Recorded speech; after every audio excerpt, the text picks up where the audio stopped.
इस कार्यक्रम के पुण्यार्चक हैं वंडर सीमेंट। फर्क नजर आएगा। भगवान पार्श्वनाथ धाम ट्रस्ट। भगवान पार्श्वनाथ धाम ट्रस्ट के अंतर्गत बनने वाले माता पद्मावती के मंदिर के भव्य निर्माण में अपनी चंचला लक्ष्मी का उपयोग कर महान पुण्य का अर्जन करें।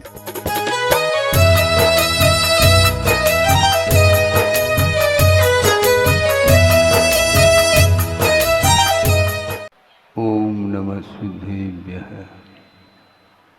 ओम नमः शुद्धेभ्यः। ओम नमः शुद्धेभ्यः। मंगलम भगवान वीरो मंगलम गौतमो गणे मंगलम कुंद कुंदाद्यो जैन धर्मोस्तु मंगलम।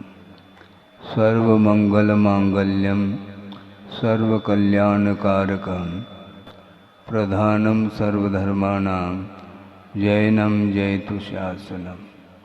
अहिंसा परमो धर्म की महावीर भगवान की प्रातः स्मरणीय परम पूजाचार्य गुरुवर श्री विद्यासागर जी मुनि महाराज की जय।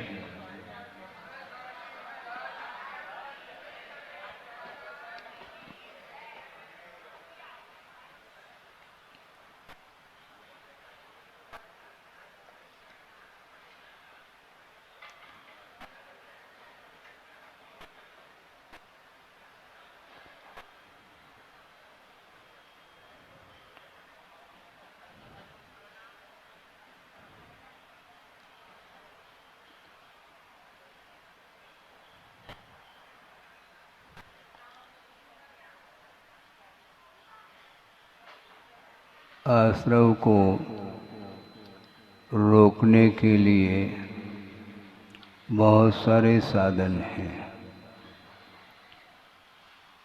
मनोवचन काय की चेष्टा के माध्यम से कर्मों का आश्रव होता है, उसको रोकने का नाम संवर कहा है। किंतु वो कर्म रुके कैसे? रोकने के लिए बहुत सारे साधन हैं। पात्र के अनुरूप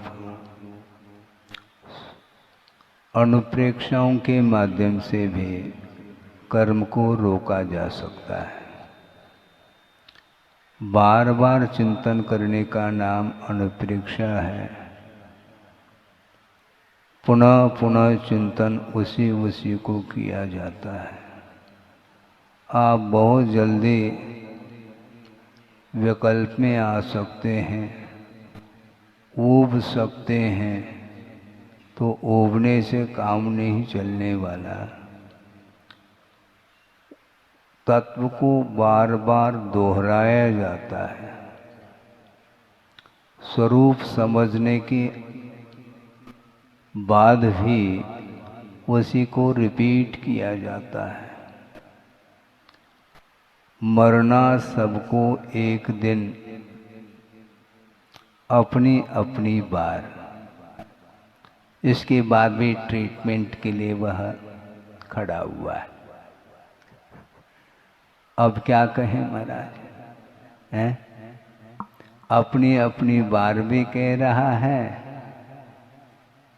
और उपचार भी जारी है।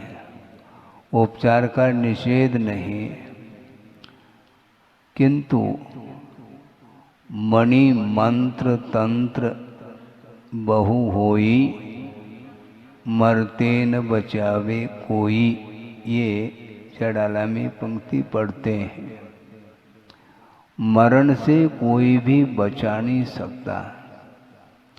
वह इंद्र भी आ जाए तो भी मरण से बचाने में वह असमर्थ सिद्ध होता है। यदि देवों के द्वारा, क्षेत्रपाल आदि के द्वारा, मंत्र तंत्र इत्यादि के माध्यम से यदि हम मरण से बचा सकते हैं, ऐसा यदि मानते हैं, तो वह स्वयं इंद्र मरण को प्राप्त हो रहा है।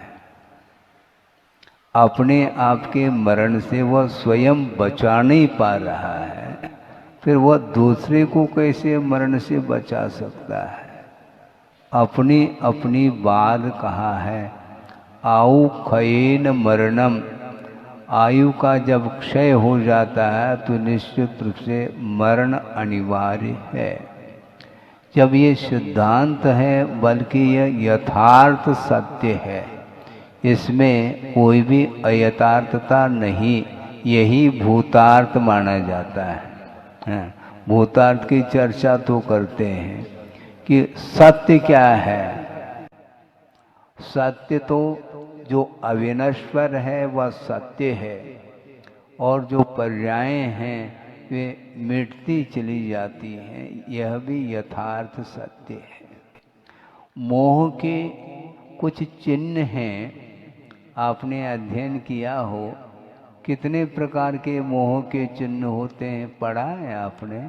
थोड़ा सा पढ़ लीजिए, शायद मुझे स्मरण है, प्रवचन सार की वह कारिका हो सकती है कि अट्ठे अजदा गहनम करुणा भावोय मनुयित रियेषु विषयेषु यः प्रसंगो मोह सेदानि लिंगानि, ये मोह के चिन्ह हैं। मोह किसको बोलते हैं महाराज? मोह की क्या पहचान है, उसकी क्या सिम्टम्स है? तो आचार्य कह रहे हैं कि अट्ठे अजदा गहनम, पदार्थ का अयथार्थ ग्रहण करना ही यह प्रथम मोह का चिन्ह है। जैसा पदार्थ का स्वरूप है, उस स्वरूप के अनुरूप उसको ग्रहण करते हैं तो मोह का अभाव हो सकता है, किंतु पदार्थ का जैसा स्वरूप नहीं है वैसा ग्रहण करना ये मोह के बिना बनता नहीं है। और मोह हमेशा यथार्थ स्वरूप से विपरीत ही पदार्थ को दर्शाता है, जिसका नाम मोह है। मुह्यते इति मोह, वो मोहित करता है। हाँ, यथार्थता का बोध बिना सम्यक दर्शन के संभव नहीं है। सम्यक दर्शन के अभाव में पदार्थ का यथार्थ ग्रहण नहीं होता, और सम्यक दर्शन होने के बावजूद भी पदार्थ का यथार्थ स्वरूप ज्ञात होने के बावजूद भी वह मोह को छोड़ नहीं पाता, क्योंकि श्रद्धान का विषय मात्र बना है। आचरण के अपेक्षा से वह अभी भी कोसों दूर खड़ा है। श्रद्धान मात्र है कि वस्तु नश्वर है, इसके बाद भी उसकी सुरक्षा का भाव रखता है। इसलिए कहा जा रहा है, जब आयु कर्म के आधार से आपका जब जीवन चल रहा है, जितने भी प्राण हैं वो उन सभी प्राणों का यदि कोई राजा है तो वह आयु है। आयु समाप्त हुआ, एक समय के लिए भी वह टिक नहीं पाएगा, उस पर्याय में दूसरे पर्याय को वह प्राप्त कर लेता है। ये सिद्धांत है। जब अपनी बात कहा है तो फिर मरण से भीति क्यों होती है? श्रद्धान भी यथार्थ है और फिर भी मरण से डर रहा है। ये सब क्या है बोलो? मरण से भीति क्यों? जब श्रद्धान हो चुका है तो फिर बाद में भीति नहीं होनी चाहिए, कायदे से देखा जाए। किंतु सराग सम्यक दृष्टि वह हमेशा वीतराग भाव से वंचित रहता है। इसलिए सराग दशा में शरीर के प्रति राग विद्यमान रहता है, इसका अर्थ है। सराग सम्यक दृष्टि का अर्थ क्या है? सम्यक दर्शन तो है किंतु वह राग सहित है। किसके प्रति राग? पर वस्तु के प्रति राग होता है। उसमें भी निकटवर्ती जो पदार्थ है वह शरीर है, और शरीर के प्रति जिसका मोह समाप्त हो गया उसको मृत्यु से भीति नहीं, प्रतिकार का वह भाव नहीं करता, क्योंकि यथार्थ बोध हो चुका है। हम हमारे उपचार से, हमारे बचाने से वह बच नहीं पाएगा, क्योंकि आयु कर्म का अंत आ चुका है। अकाल मरण से बचाया जा सकता है, किंतु सकाल मरण से किसी को अभी तक न बचा पाए, न बचाने की कोई उम्मीद है। तो ऐसे स्थिति में न मे मृत्यु कुतो भीति, मेरा मरण ही संभव नहीं, यानी जीव का कभी भी मरण नहीं होता, फिर भीति किस बात को लेकर के होती है। यह सर्प है, अजगर है, व्याघ्र हैं और भी जो हिंसक पशु हैं, उनसे भीति क्यों होती है? उनसे भीति इसलिए होती है क्योंकि जिसको मरण से भीति है उसी को उन जीवों से भय उत्पन्न होता है। एक छोटा सा बालक है, उसे ज्ञात नहीं है कि सर्प क्या वस्तु है, वो हाथ से उठा रहा है उसको, वो खेल रहा है उसके साथ, उसकी बुद्धि काम नहीं कर रही है कि यह काटेगा तो मरण को प्राप्त हो जाएंगे। उसे ये ज्ञात नहीं कि मरण क्या वस्तु है और जीवन क्या वस्तु है, इससे वह परिचित नहीं है, इसलिए उसके अंदर कोई भी डर नहीं। वह खिलौना समझ करके उसके साथ वह खेलता रहता है, और मान लो माँ ने देख लिया, तत्काल दौड़ करके उससे छुड़ाती है। सोचो वो क्यों भाग करके आ रही है, उसको भीति है माँ को, मतलब भीति का ज्ञान हो गया जिसे, उसी को भीति होती है। घर में किसी का अवसान हुआ है, सारे सारे परिवार के लोग जो है शोक मग्न हैं, इसके उपरांत भी वह नवजात शिशु, उसको कोई भी उसका प्रभाव नहीं पड़ता। अभी भी शव विद्यमान है घर में, और सारे सारे जो है ना शोकाकुल है, किंतु उसे ज्ञात नहीं छोटे शिशु को कि मरण क्या होता है। शव के सामने भी बिठा दो उसको उस शव से कोई भीति नहीं है। वस्तुतः द्रव्यादि निमित्त वशात, इसीलिए कहा है कर्मण फल प्राप्ति उदय, वह उसके लिए द्रव्य नहीं, क्षेत्र नहीं, वह काल नहीं है। क्योंकि नो कर्म का जब तक ज्ञान नहीं होता, बोध नहीं होता, तब तक वह हमारे लिए यह अहितकारी अनिष्टकारी है, ये हितकारी है, ये इष्ट है, इसका बोध उसे नहीं हो पाता, और बोध होने के उपरांत भीति उत्पन्न होती है। जब अपनी अपनी बार आप कह रहे हो, फिर भीति क्यों उत्पन्न होती है? जिजीविषा, जीने की इच्छा क्यों बनी रहती है? जब मरना निश्चित है, अनिवार्य है, तो आने दो मरण, देख लेंगे उसको। ऐसा नहीं होता, बहुत कठिन होता है। कहना सरल है, श्रद्धान फिर भी होना ये अलग विषय है, किंतु प्रैक्टिकल वो उसमें फेल हो जाता है। और इसी को बोलते हैं सराग दशा। राग के साथ श्रद्धान है, इसलिए वह भीति उसको होती है। और जब समय वैराग्य उत्पन्न हो जाता है, फिर उसको कोई भी भीति नहीं होती, और वह बुद्धि पूर्वक जहाँ पर हिंस्र वन्य पशु हैं वहाँ पर जाकर के साधना करने के लिए वह कटिबद्ध हो जाता है। ये क्षण वह है जिस क्षण में उन्हीं वस्तुओं से वह डर रहा था, भयभीत था, अपनी रक्षा की बात करता था।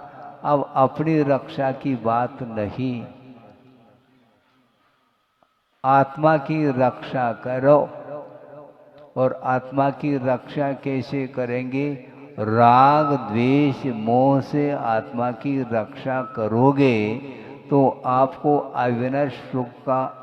अविनश्वर सुख का लाभ हो सकता है। आत्मा की रक्षा करो। गोपनम इति गुप्ति, जिसके माध्यम से आत्मा की रक्षा होती है उसका नाम गुप्ती कहा है आचार्यों ने। इसलिए डरो नहीं, नहीं तो यहीं डरे रहोगे। डरना नहीं चाहिए, पर वस्तु से हमेशा भीति उत्पन्न होती है। इसका अर्थ पदार्थ का ज्ञान होने के उपरांत भी उसकी दृष्टि द्रव्य की ओर नहीं जा रही है। किसकी ओर जा रही? द्रव्य अर्थात धन की ओर दृष्टि जाती है उसकी।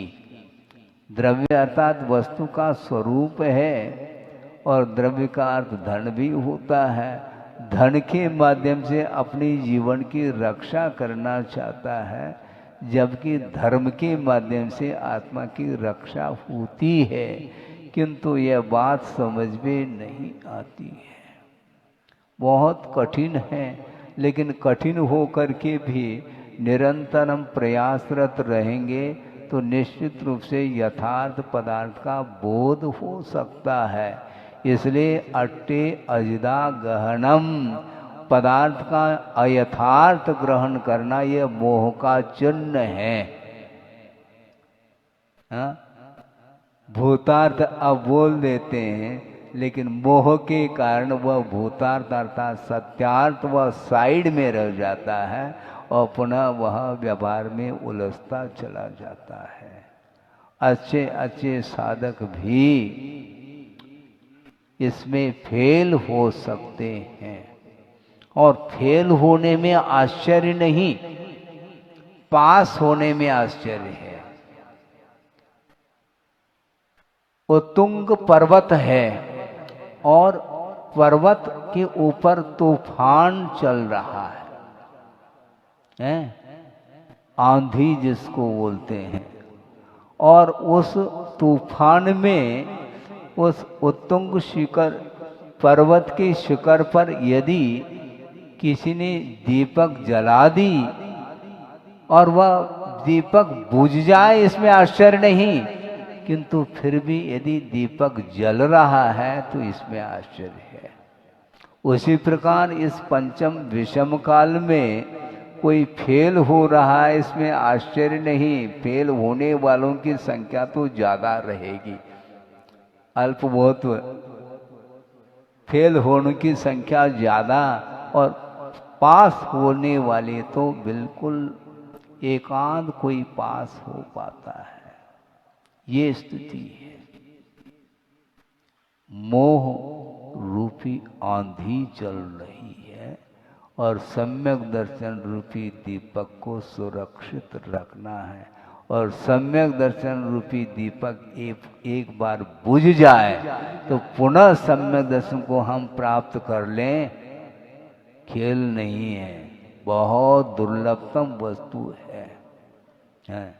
भोजन थोड़ी करना है, हम सम्यक दर्शन प्राप्त कर लेंगे। कैसे प्राप्त कर लोगे? प्राप्त करना अत्यंत कठिन है, क्योंकि मोह के कारण वस्तु तत्व का यथार्थ स्वरूप ज्ञात नहीं हो पाता, और ज्ञात होने के उपरांत भी तदनुरूप अपना जो जीवन है उसमें ढालना और अत्यंत दुर्लभतम माना गया है। इसलिए अयथार्थ वस्तु का जो ग्रहण है वह मोह के कारण ही होता है। मोह का अभाव हो जाए तो पर वस्तु के प्रति दृष्टि समाप्त हो जाएगी। वीतराग सम्यक दर्शन के बिना मोहनी कर्म का क्षय अर्थात अवशिष्ट जो चारित्र मोहनी संबंधी कर्म है उनका क्षय करने के लिए संयम की बड़ी आवश्यकता है। ये बहुत अच्छा मैं विषय दे रहा हूँ, वह ये है कि दर्शन मोहनी की क्षपणा के लिए केवली और श्रुत केवली का पादमूल अनिवार्य माना है, किंतु चारित्र मोहनी की क्षपणा के लिए केवली श्रुत केवली की कोई आवश्यकता नहीं, वैराग्य की आवश्यकता है। और वैराग्य हो जाएगा तो वह समोचरण से भी बाहर जाकर के सुदूर एकांत में जाकर के वह ध्यान लगाता है, तो केवल ज्ञान को प्राप्त कर लेता है। ये वीतराग सम्यक दर्शन में ही ये क्षमता है। संपूर्ण रूप से मोह का क्षय जो होगा वह वीतराग चारित्र के द्वारा, वीतराग सम्यक दर्शन के द्वारा ही संभव है। इसलिए सम्यक दर्शन को प्राप्त करना अलग वस्तु, किंतु सराग दशा से ऊपर उठ करके द्रव्य का चिंतन करके वैराग्य को बनाए रखना ये बहुत अलग विषय है। इसलिए भिन्न भिन्न पात्र हैं, उन पात्रों के अपेक्षा से निर्जरा के स्थान भी अलग अलग हुआ करते हैं। एक साधन नहीं है, भिन्न भिन्न पात्र होते हैं। मिथ्या दृष्टि की जो सामान्य निर्जरा होती है उससे असंख्यात गुणी निर्जरा, अर्थात जो सम्यक दर्शन के सम्मुख जो मिथ्या दृष्टि है, जो अंतर्मूर्ति के उपरांत जिसे सम्यक दर्शन उत्पन्न होना है, तो उस मिथ्या दृष्टि की जो निर्जरा सामान्य रूप से हो रही है उससे असंख्यात कर्मों की निर्जरा सम्यक दर्शन उत्पन्न होने के प्रथम समय में होती है। और उसमें जो निर्जरा हो रही है उससे असंख्यात कर्मों की निर्जरा देश संयमी की होती है। उससे असंख्यात कर्मों की निर्जरा महाव्रती की होती है। इस प्रकार ये आगे आगे उत्तरोत्तर लगभग 11 स्थान बताए हैं। ऊपर के स्थानों का मैं वर्णन इसलिए करना नहीं चाहता कि वो बहुत सूक्ष्म विषय है, वह जन साधारण का विषय नहीं होने के कारण ये मुख्य रूप से 2-3 स्थान हैं जिनमें परस्पर में निर्जरा की ओर ध्यान देते हैं, तो उत्तरोत्तर निर्जरा की मात्रा बढ़ती गई है। इसलिए सम्यक दर्शन को प्राप्त करना अलग विषय और सराग दशा से अपने आप को ऊपर उठाना ये बहुत कठिन कार्य है। अनुवृत्ति पंचम गुणस्थानवर्ती जो साधक है, मान लो पहले भी हमने एक बार बात रखी थी, पुनः उसको रिपीट कर लूँ क्योंकि अणुपरीक्षा तो हमें करनी है, इसलिए मैं रिपीट कर रहा हूँ। एक क्षुल्लक अथवा ऐलक महाराज हैं, मान लो उसने 8-10 दिन का उपवास का संकल्प लेकर के बैठा है और सामायिक में वह लीन है, और एक इधर महाव्रती मुनि महाराज आहार चर्या को संपन्न करने के लिए निकले हैं और येषणा समिति पूर्वक रसनेन्द्रिय का विजय करते हुए आहार ले रहे हैं, और उनकी निर्जरा जो होगी उस ऐलक जी से भी असंख्यात कर्मों की निर्जरा वो करते हैं। तो इसलिए भोजन करने में निर्जरा हो गई महाराज। तुलना किसके साथ की जा रही ये ध्यान रखो। तुलना पंचम गुणस्थानवर्ती जो उत्कृष्ट श्रावक है उसके साथ मुनि महाराज की तुलना की जा रही। तो मुनि महाराज की निर्जरा उस उत्कृष्ट श्रावक से जो ऐलक बन चुके मात्र एक लंगोट शेष है। इसके उपरांत भी पंचम गुणस्थान से ऊपर नहीं उठ पा रहे वो, क्यों? परिग्रह का सद्भाव है। और महाव्रती जो होते हैं संपूर्ण रूप से बाहरी परिग्रहों का विमोचन करके दिगंबरत्व को अंगीकार किया है, तो वह 6ठे-7वें गुणस्थान में वो विचरण कर रहे हैं। इसलिए आहार लेते हुए भी उस समय वह स्वाध्याय उनका चल रहा है, इसलिए असंख्यात कर्मों की निर्जरा वो कर रहे हैं। तो इसलिए कि वस्तुतः मोह का पूर्णता अभाव हुए बिना वीतरागता प्राप्त नहीं हो सकती। यहाँ तक कुंद स्वामी ने कहा है, वह मुनि महाराज भी क्यों न हो, यदि सराग दशा में आए हैं तो उनकी निर्जरा जो होगी वह वीतराग दशा की अपेक्षा से अल्प मात्रा में निर्जरा होगी, क्योंकि शुभोपयोग आत्मक जो चारित्र की परिणति है उसके द्वारा साक्षात केवल ज्ञान संभव नहीं है। और साक्षात केवल ज्ञान जो उत्पन्न होता है वह वीतराग चारित्र, जो कि वीतराग सम्यक दर्शन के साथ अविनाभाव संबंध रखने वाला वह वीतराग चारित्र, जिसके माध्यम से वह केवल ज्ञान को प्राप्त कर लेता है।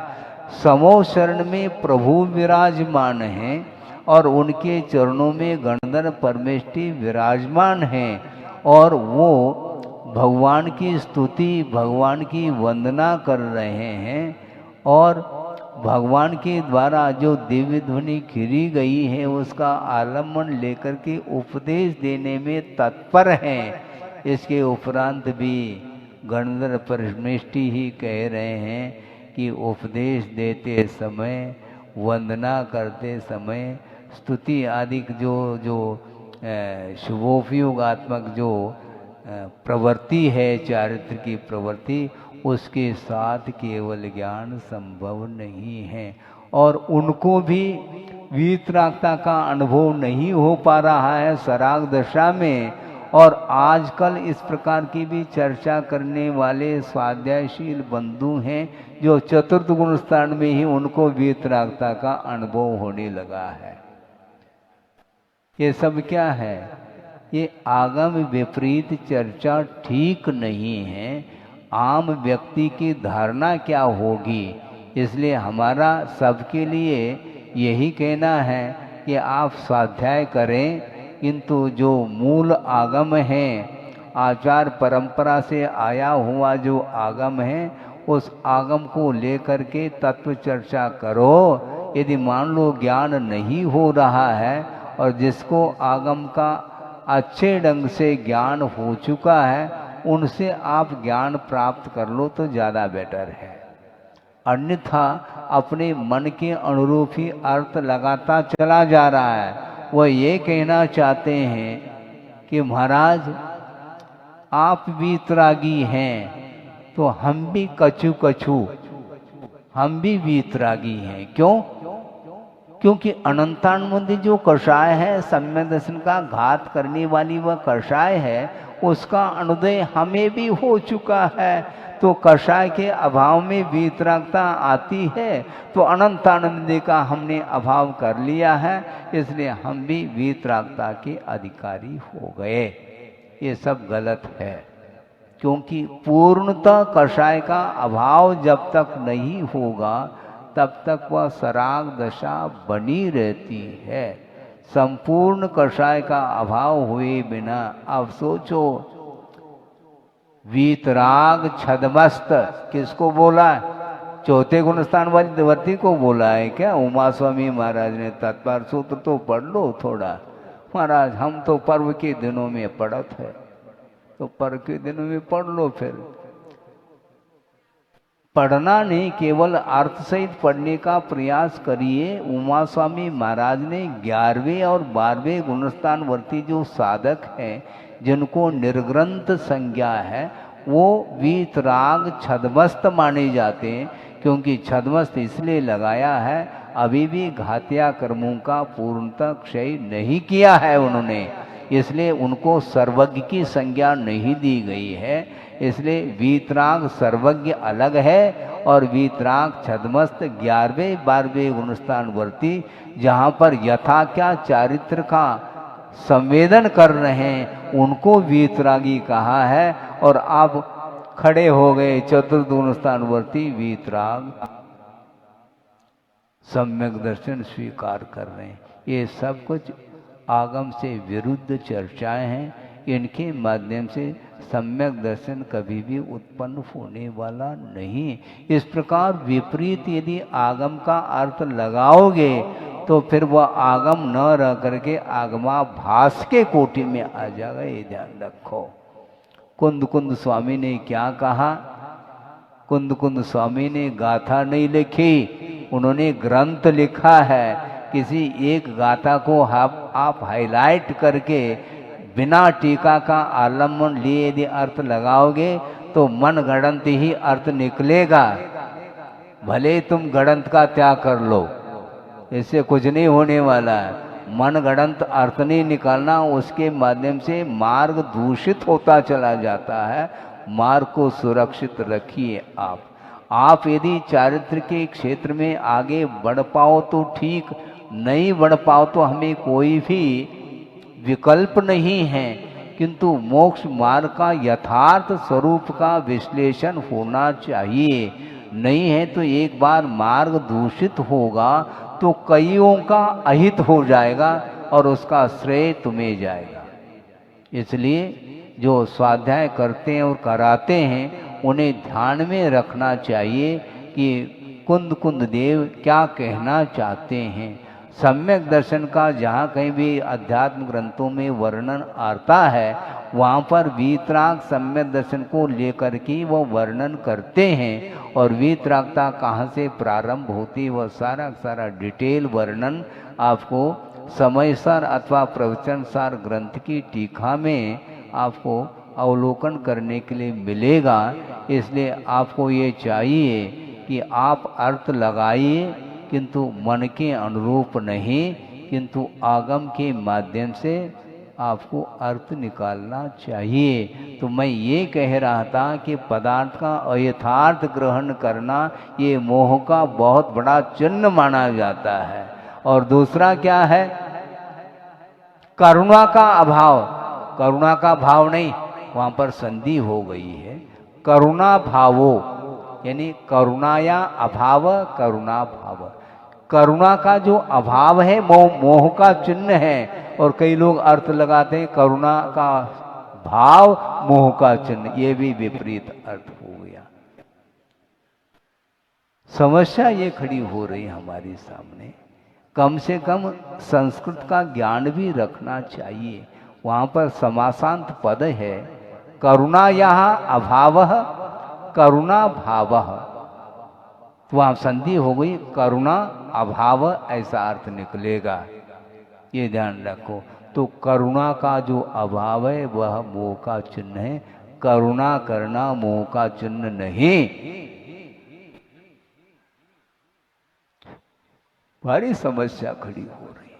और मंच पर बैठ करके वह शास्त्र का वाचन कर रहे हैं। आप सोचो विचार करो, क्या वाचन करोगे? आगम के अनुरूप करो, हित मित और मिष्ट वचनों का प्रयोग करो।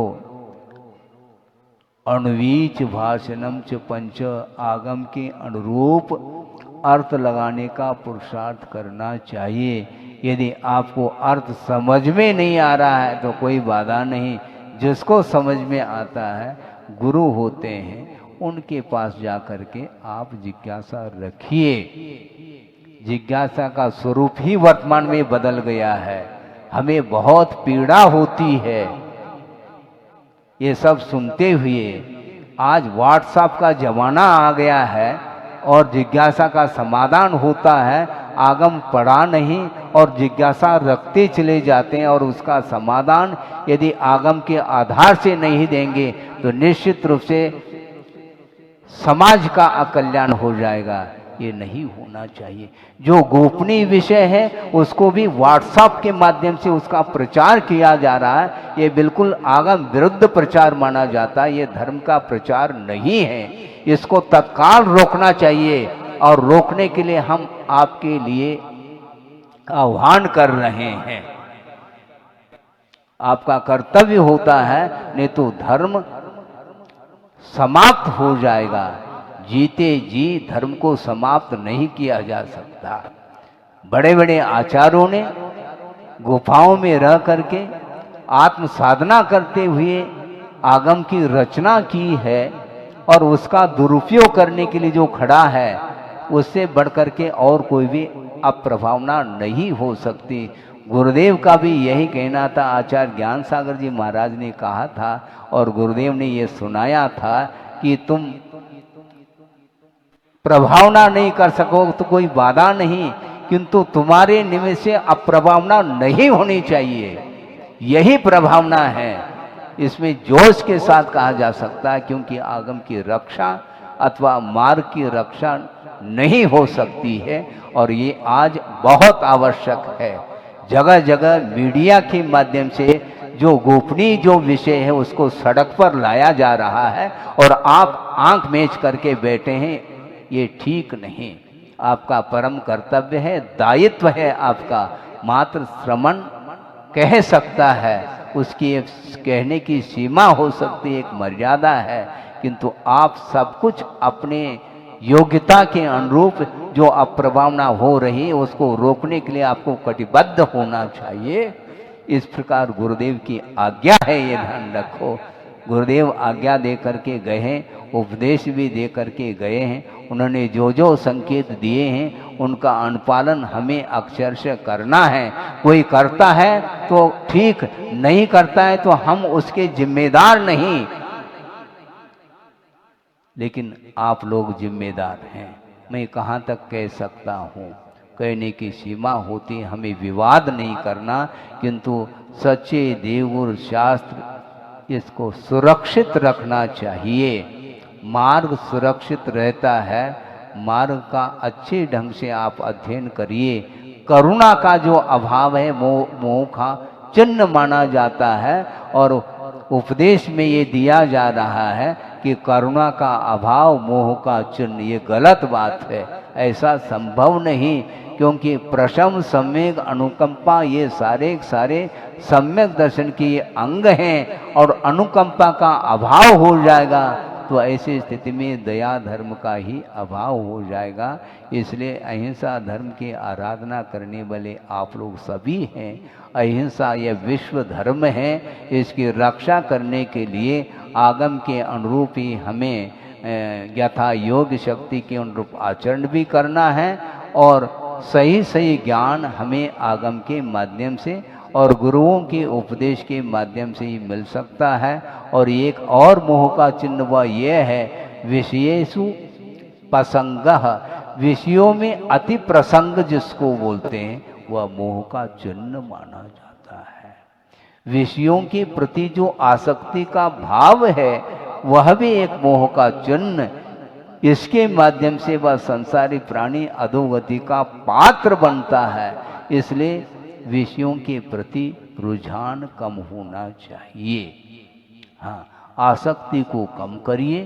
धीरे धीरे धीरे आप धर्म की आराधना करना चाहो तो विषयों के प्रति जो आशा है उसको कम करने का प्रयास करेंगे तो तीनों प्रकार के जो मोह के चिन्ह हैं उससे हम अपने आप को ऊपर उठा सकेंगे और धर्म की प्रभावना में अपना योगदान दे सकेंगे। इसलिए समाज से हम अपेक्षा रखते हैं कि आप लोग रात दिन एक करके धर्म की रक्षा करने के लिए आपको आगे आना है, ये ध्यान रखो। हाँ, केवल ताली बजाने से हम प्रसन्न नहीं होंगे, ये ध्यान रखो। ये वर्तमान में जो कुछ भी वातावरण निर्मित होता चला जा रहा है इसको रोकने के लिए आपको आह्वान करना पड़ेगा।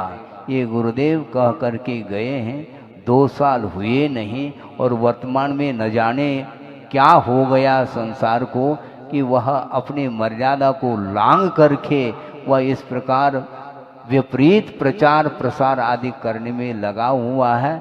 इसको रोकना ही वस्तुतः धर्म की रक्षा है और इस धर्म की रक्षा करने में जो योगदान देता है उसके लिए भवांतर में भी उसकी रक्षा धर्म करेगी, ये ध्यान रखो। धर्म की रक्षा जो करता है उसकी रक्षा धर्म के द्वारा होने वाली है, मात्र धन के माध्यम से नहीं हो सकती। अहिंसा परमो धर्म की। गुरुदेव ने स्वाध्याय के प्रसंग में एक बात रखी थी, 2 प्रकार से वस्तु तत्व का चिंतन किया जाता है जिसके माध्यम से हमें लाभ मिलता है। द्रव्य का चिंतन और पर्याय का चिंतन। दो प्रकार के चिंतन करने से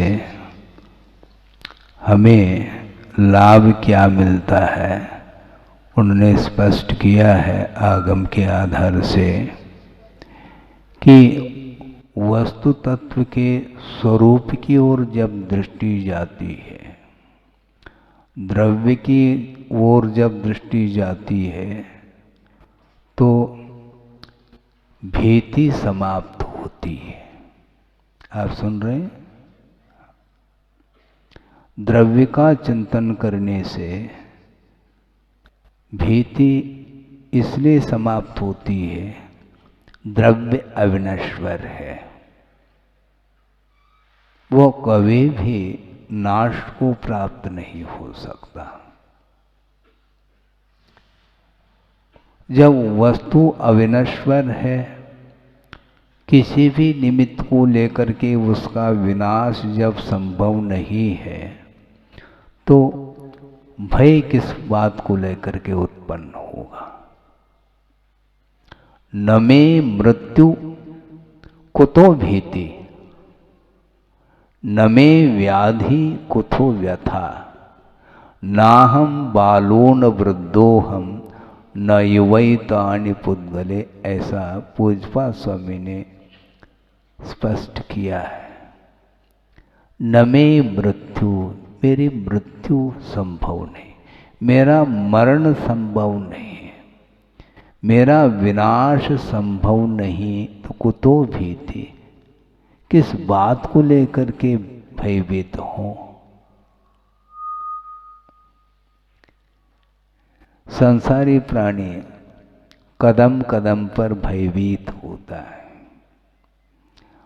और किससे भयभीत होता है? मान लो इस सभा में कोई अजगर आ जाए तो एक भी व्यक्ति सभा में नहीं बैठ पाएगा। कोई व्याघ्र आ जाए तो भी भीति उत्पन्न होती है। वस्तुतः देखा जाए आपको न अजगर से भीति है न व्याघ्र से भीति है, क्योंकि जिसको मृत्यु से भीति है उसी को अजगर और व्याघ्र से भीति हो सकती है। वन्य पशुओं के बीच में साधना करने वाले साधक होते हैं, उनको उन वन्य पशुओं से कोई भीति इसलिए नहीं है, न मे मृत्यु कुतो भीति, मेरा जब मरण ही नहीं हो सकता, द्रव्य अविनश्वर है, तो ऐसी स्थिति में मरण और जन्म किसका हो सकता है? मरण का अर्थ व्यय होता है और जन्म का अर्थ उत्पत्ति हुआ करती है। और जन्म और मरण की ओर जब दृष्टि जाती है तभी वह भयभीत होता है, किंतु वस्तु तत्व के चिंतन करने से न किसी का विनाश संभव है न किसी का उत्पाद संभव है। इसलिए हर्ष और विषाद का अनुभव जो होता है वह पर्याय की ओर दृष्टि रखने से ही संभव है। पर्याय को जानना अलग है, किंतु पर्याय से प्रभावित होता है तब कहीं जाकर के वह हर्ष और विषाद का अनुभव करता है। जानने से कर्मबंध नहीं होता, हर्ष विषाद परिणाम करने से कर्म का बंध होता है।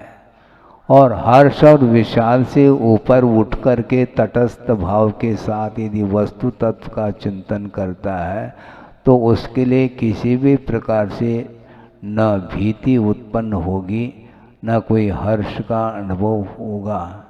इसलिए गुरुदेव का कहना है थोड़ा स्वाध्याय करो और वस्तु तत्व का चिंतन करो, द्रव्य का चिंतन करो।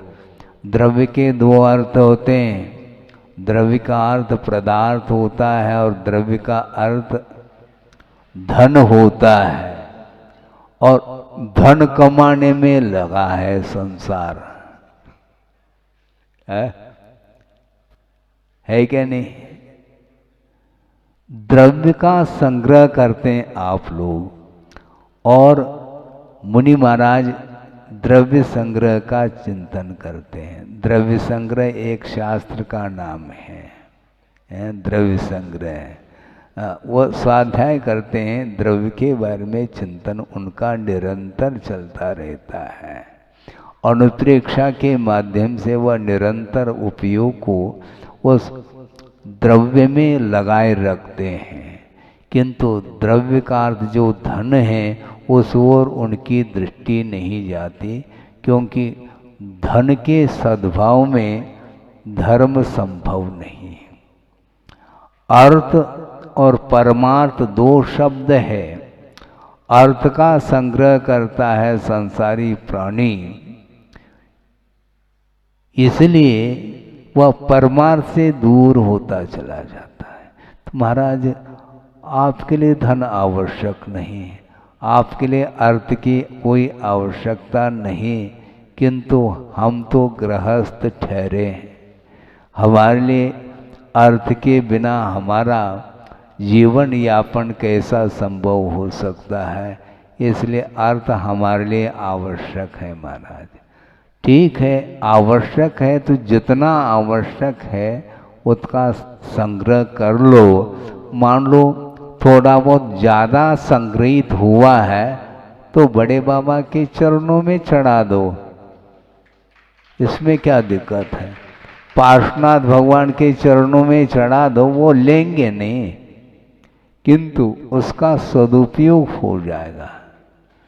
बड़े बड़े जो जिनालय निर्माण करने का भाव आपके अंदर है, अभी 2 दिन पहले जा कर के अवलोकन किया जिनालय का, देख कर के ऐसा लगता है कि इतना विशाल जिनालय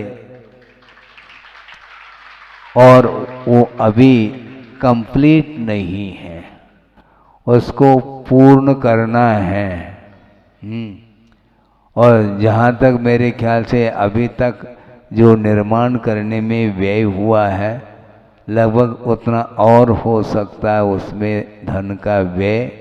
इसलिए आप यदि संग्रह कर रहे हैं धन का, अर्थ का, तो उसका परसेंटेज के रूप में जिनालय को पूर्ण करने में जल्दी से जल्दी लगाना चाहिए।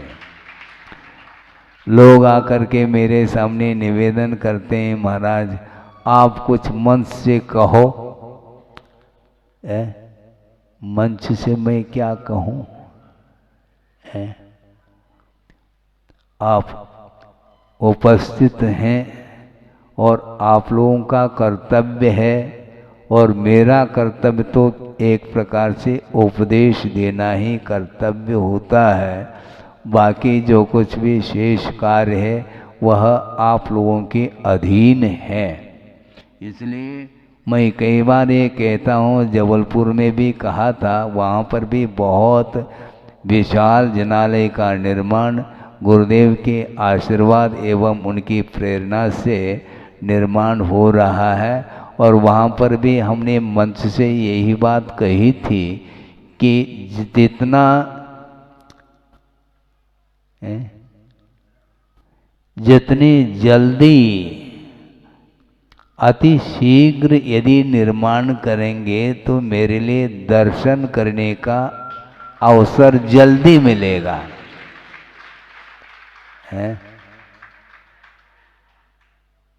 हमें दर्शन करना है, इसलिए तो नागपुर आए हैं।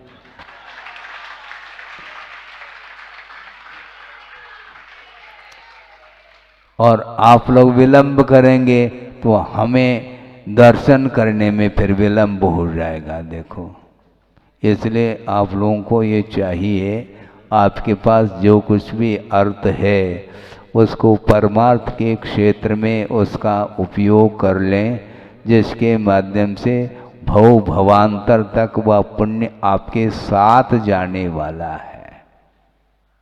हाँ, आपके साथ क्या जाता है? संसारी प्राणी जब अवसान को प्राप्त करता है तो वह गत्यंतर उसकी गति होती है। तो यदि पाप का अर्जन किया है तो साथ में पाप चला जाता है, यदि पुण्य का अर्जन किया है, साथ से पुण्य का अर्जन किया है, तो आपको आराम से सद्गति मिलेगी। बल्कि चार जो गति हैं उनमें कौन सी सद्गति है? बोलो। नरक गति, तिर्यंच गति, मनुष्य गति, देव गति, इन चार गतियों में सद्गति कौन सी है? हाँ, अच्छा, सोच विचार करके बोला आपने। हमने सोचा था कि कहीं देवगति तो नहीं कहेंगे। नर काया को सुरपति तरसे, ये कहा है 12 भवना में। इस मनुष्य जीवन के लिए वह इंद्र भी प्रतीक्षारत है। भगवान सागरोपम आयु तक हमें स्वर्ग में रहना पड़ रहा है, और कब यह स्वर्ग छूटे और कब मैं मनुष्य जीवन को प्राप्त कर लूं, क्योंकि मनुष्य जीवन के अलावा और कोई भी गति नहीं है जिस गति से मोक्ष को प्राप्त किया जा सके। अवधि ज्ञान आदि के माध्यम से ज्ञान हो जाता है कि मुझे कहाँ पर उत्पन्न होना है, और वह स्वर्ग का देव मिथ्यात्व के साथ, संक्लेश परिणाम के साथ एकेंद्रीय संबंधी आयु का बंद कर सकता है, करता है, और एकेंद्रीय पर्याय को प्राप्त कर रहा है। कहाँ पर? सांसारिक सुख की पराकाष्ठा, और कहाँ पर दुख की पराकाष्ठा। सोचो विचार करो, छड़ाला पड़ो। कहते चै थावर तन धर्यो, यूं परिवर्तन पूरे करो, ऐसा कहा जा रहा है। ये परिभ्रमण रुकता नहीं। विकास तो हुआ था उस जीव का, किंतु उस देव पर्याय में रह करके सागरोपम आयु तक राग के साथ विषयों का उपभोग किया है, आसक्ति के साथ। उसका परिणाम ये निकला कि वह एक इंद्रिय बन करके पेड़ पौधे में, सोचो विचार करो, जहाँ पर अनंत दुख का अनुभव हो रहा है। तिष्ठति इति स्थावरः, वह एक स्थान पर रहता है, इसलिए उसको स्थावर कहा। एक वृक्ष है, वह जहाँ पर खड़ा है वहीं पर खड़ा है। भागने दौड़ने की क्षमता उसके अंदर है ही नहीं। और कोई भी कृषक आदि है, मान लो कुल्हाड़ी लेकर के वृक्ष को काटने के लिए जा रहा है, तो वह भाग नहीं सकता, दौड़ नहीं सकता। प्रतिकार करने का भाव होते हुए भी वह कोई प्रवृत्ति नहीं कर सकता शारीरिक दृष्टि से, इसलिए वह वहीं पर अवसान को प्राप्त होता है। तो ये फल किससे मिल रहा है? रतो बंददि कम्मम, इसी को बोलते हैं। राग के साथ उसने विषयों का ग्रहण किया था, और परिणाम ये निकला कि उसको स्थावर पर्याय मिल रही है। और आप लोगों को त्रस पर्याय में आप हैं। अब कहाँ जाना चाहते हैं? महाराज कहाँ क्या, जहाँ से आए वहाँ जाना चाहते हैं। कहाँ से आए? जहाँ से आए हैं वहाँ जाएंगे। निज घर जाने का भाव रखो। बार बार आप बोलते तो हो पूजन में, आना जाना मिट जाए मेरा, यह बंद काटने आया हूँ। क्या बोलते हैं? भावों की निर्मल सरिता में अवगाहन करने आया हूँ। और भाव रूपी सरिता, निर्मल सरिता में अवगाहन भी करो, फिर बाद में जहाँ से आए वहीं पर जाओ, ये ठीक नहीं। तो महाराज फिर हम क्या करें, आप बताओ? भले ही जाओ, कोई बाधा नहीं, किंतु मन तो आपको यहीं रखना पड़ेगा।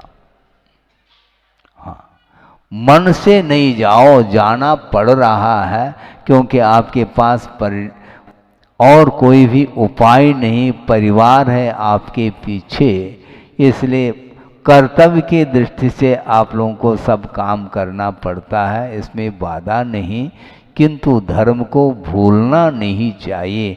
धन के पीछे धर्म भूलने में आता है, किंतु भूलना नहीं चाहिए। तो इसलिए इस प्रकार पतन जो होता है अपने भावों के माध्यम से ही पतन होता, दूसरे का इसमें कोई भी हस्तक्षेप नहीं, दूसरे का इसमें कोई सहयोग नहीं है। हम जो चाहें वो होगा, क्योंकि वस्तु स्वतंत्र है, ऐसा आगम में कहा गया है। आप परतंत्र नहीं, स्वतंत्र हैं। यहाँ से जाना चाहो तो जाएंगे, नहीं जाना चाहो तो कौन भेज रहा है आपको? कोई भेजने वाला थोड़ी है। स्वयं की इच्छा के ऊपर ही संसारी प्राणी की प्रवृत्ति चलती रहती है। इसलिए वस्तु तत्व का परिज्ञान जब हो जाता है तो आस्था समीचीन हो जाती है और उसी को सम्यक दर्शन बोलते हैं। उस उपलब्ध सम्यक दर्शन को सुरक्षित रखना चाहिए, क्योंकि प्राप्त हुआ जो सम्यक दर्शन है वह क्षण भर में समाप्त हो सकता है। अंतर्मूर्त के अंदर प्राप्त हुआ सम्यक दर्शन वह समाप्त हो सकता है राग के कारण। इसलिए राग को कम करिएगा। कौन सा राग? विषयानुराग। और राग को बढ़ाना है तो धर्मानुराग को बढ़ाइए। धर्म के प्रति जो अनुराग है वो बहुत अच्छा है, क्योंकि भवांतर तक वह धर्म जाने वाला है। अधर्म भी भवांतर तक जाता है तो धर्म भी भवांतर तक जाता है। इसलिए आप दान के माध्यम से जो पुण्य का अर्जन कर रहे हैं वह भवांतर तक वह पहुँचेगा। है, ध्यान रखो, उसका कोई बंटवारा संभव नहीं, उसमें कोई पार्टनरशिप नहीं है। ध्यान रखो, आपने दान दिया है तो आपके लिए ले गया वो, आप ही पुण्य का संचय कर रहे हैं, दूसरा नहीं है। आपके निकटवर्ती कोई व्यक्ति बैठा है और उसने भाव नहीं किया और आपने कर लिया तो आपके लिए वह कर्म संचित होगा। वो निकट है ना, उसके पास में आपकी छाया का प्रभाव पड़ना चाहिए, थोड़े बहुत पड़े, अनिवार्य नहीं, क्योंकि भीतर परिणाम जब तक जागृत नहीं होते तब तक ये धार्मिक परिणाम नहीं होते हैं। इसलिए आपका समय हो रहा है, लगभग पौन घंटा हो चुका है और एक पीरियड लगभग 45 मिनट का होता है। चाहे हम 10-15 मिनट सुनाएं अथवा 1 घंटा सुनाएं, बात तो एक ही है। हाँ, क्योंकि धर्म क्या सिखाता है? राग द्वेषादिक भावों को समाप्त करना, यही सिखाता है धर्म। इसलिए स्वरूप का चिंतन करने से हमें अपने परिणामों को निर्मल करने के लिए अवसर प्राप्त होता है। इसलिए ये बहुत दुर्लभतम यह वस्तु है, क्योंकि वस्तु का जो स्वभाव है उसी को धर्म की संज्ञा दी है। इसलिए वस्तु तत्व के और दृष्टि हमारी हमेशा बनी रहे, जिसके माध्यम से राग द्वेष का अभाव होगा और राग द्वेष के अभाव में कर्म बंध से हम मुक्त हो सकते हैं। हो इस पवित्र भावना के साथ अहिंसा परमो धर्म की जय। इस कार्यक्रम के पुण्यार्चक थे वंडर सीमेंट, फर्क नजर आएगा। भगवान पार्श्वनाथ धाम ट्रस्ट। भगवान पार्श्वनाथ धाम ट्रस्ट के अंतर्गत बनने वाले माता पद्मावती के मंदिर के भव्य निर्माण में अपनी चंचला लक्ष्मी का उपयोग कर महान पुण्य का अर्जन करें।